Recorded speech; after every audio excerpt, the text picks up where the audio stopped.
नाही होऊ भावनिक शकत. झाला आहात खूप. भावनिक झाला कारण कोण नाही होणार. मिळालाच पाहिजे. त्यांच्या दोन मुली माझ्यासमोर रडतात. मला मुलाची आठवण आली.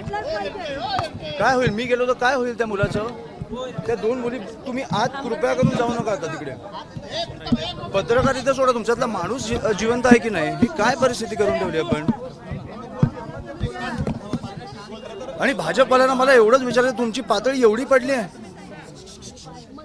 एवढी पडली आहे तुमची. पैसे फॉर्म परत घ्यायला सांगणं ठीक होतं, तुम्ही खून करायला लागले आता निवडणुकांसाठी. मला वाटतं समोरच्या पक्षात पण काही आपले लीडर्स आहेत ज्यांची मुलं आहेत. मी जसा बघून आलो ना, तसं शिंदे साहेबांनी किंवा देवेंद्र साहेबांनी किंवा मला वाटतं ह्या लोकांनी बघितलं पाहिजे या घराची परिस्थिती काय. आणि अशा निवडणुका असतील ना तर नको निवडणुका. आम्ही सगळे फॉर्म परत घेतो, तुम्ही जिंका. ती बघा मुलगी परत उठली. ह्या अशा निवडणुका ही आपल्या महाराष्ट्राची परिस्थिती आणून ठेवली आहे तुम्ही. मी कधीही कोणीही वारल्यावर राजकारण करत नाही आणि आज पण मी नव्हतो करायला आलो. पण तुम्हाला कधीतरी कळणार आहे की नाही की तुमचे राज्य कुठे नेऊन ठेवलंय तुम्ही. मला वाटतं आपल्या सगळ्यातला एक माणूस जागा झाला पाहिजे आणि ह्या गोष्टींचा विचार केला पाहिजे.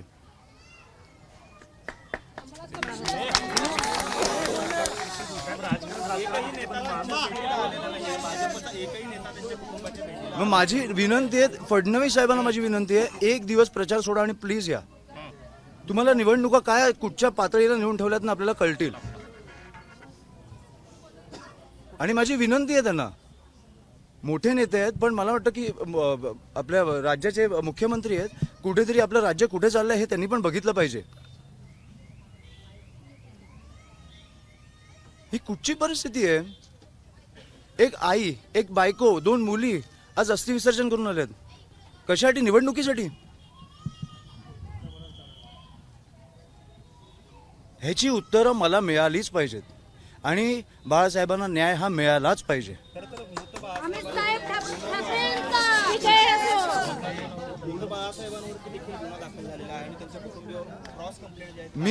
मी मला वाटतं फडणवीस साहेबांना जाऊन भेटणार आहे. मला इकडे CP-BP कोणाशी बोलायची गरज नाही आहे.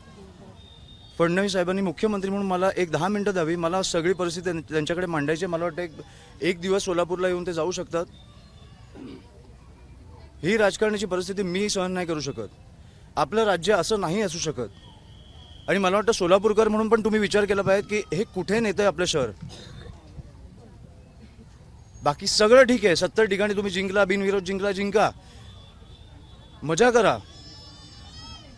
पुढे 5 वर्ष 10 वर्ष रस्त्यांची वाट लावा, सगळं करा. खून नाही झाले पाहिजेत. तुम्ही खुनापर्यंत पोहोचताय आता.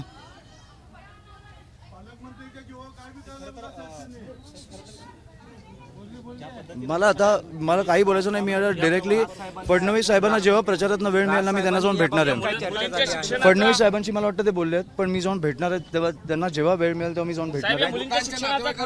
सगळं मी करणार. तुम्ही त्यांची काळजी नका करू. आणि मला आर्थिक गोष्टी इकडे बोलायच्या नाही आहेत. बाकी मी फडणवीस साहेबांशी बोलेन. मला काही आज काय झालं ते मला काही बोलायचं नाही. ते मी सगळं बघतो. फडणवीस साहेबांना भेटल्यावर मी सगळं.